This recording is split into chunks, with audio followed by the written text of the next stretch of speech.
Well, the Supreme Court has today granted a reprieve to the lesbians, gay, bisexual, transgender and queer LGBTQ community by ruling that the LGBTQ have a right and freedom of association despite homosexuality being illegal.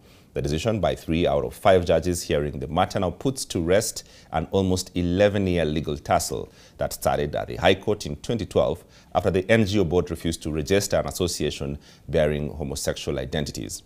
But Homa Bay Town MP Peter Kaluma is threatening to make the celebrations by LGBTQ short-lived as he promises to move back to the same court next week to have a review of the same judgment.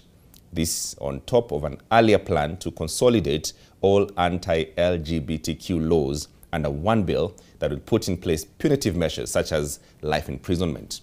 Ibrahim Karanja has that report. The bittersweet decision for the LGBTQ by Kenya's top court ends the streak of appeals by the NGO board that had been dissatisfied by similar decisions made at the Court of Appeal and an earlier one by the High Court. Deputy Chief Justice Philomena Mwilu and Justices Njoki Ndongo and Smokin Wanjala formed the majority decision that denying the LGBTQ a chance to formally register their associations was a discrimination and a violation of their right and freedom of association, even though they noted that acts of homosexuality were still illegal. Justices Mohamed Ibrahim and William Ouko were the dissenting judges. It makes me question, number one, whether we have a court for Kenya or a court for some perverts out of space there. But one man is already not sitting pretty with the court's decision, especially coming at a time when he seeks to introduce a bill that will consolidate all laws against same-sex contacts in the country. Homa Bay Town Member of Parliament Peter Kaluma. Then the court, having confirmed that to engage in those acts is criminal under our laws, says the NGO board should still go ahead and register them. How do you register an association of criminals? So I find that the determination by court not just unfortunate, it is on the face of it contradictory.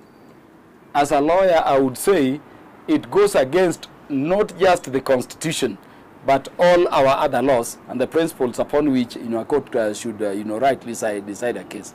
The lawmaker, now in his third term, promising to move back to the same court next week to seek a review of the same judgment under the strength of articles of the Constitution as well as sections of the Penal Code. Section 62, 162, 163 and 165 of the Penal Code, there will be sanctions. If Kaluma indeed moves to the Supreme Court, it will be a stopgap measure as he explores an even firmer move by sponsoring a bill that will entrench punitive measures against the LGBTQ. So the punishment regime is not only being enhanced in what I'm going to propose, but also we are going to institute mandatory rehabilitation, reform, and then reintegration into the society.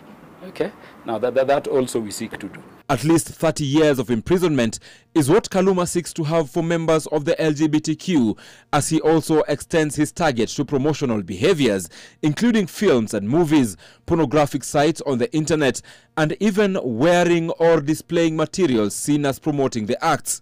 He has rubbished the claim by those supporting the LGBTQ that Clause 4 of Article 27 of the Constitution on equality and freedom from discrimination is on their defense. A woman purporting to be with a woman, a man purporting to be with a man leaving the natural, human body to go for those other places not meant for them. Are they? Which culture is that?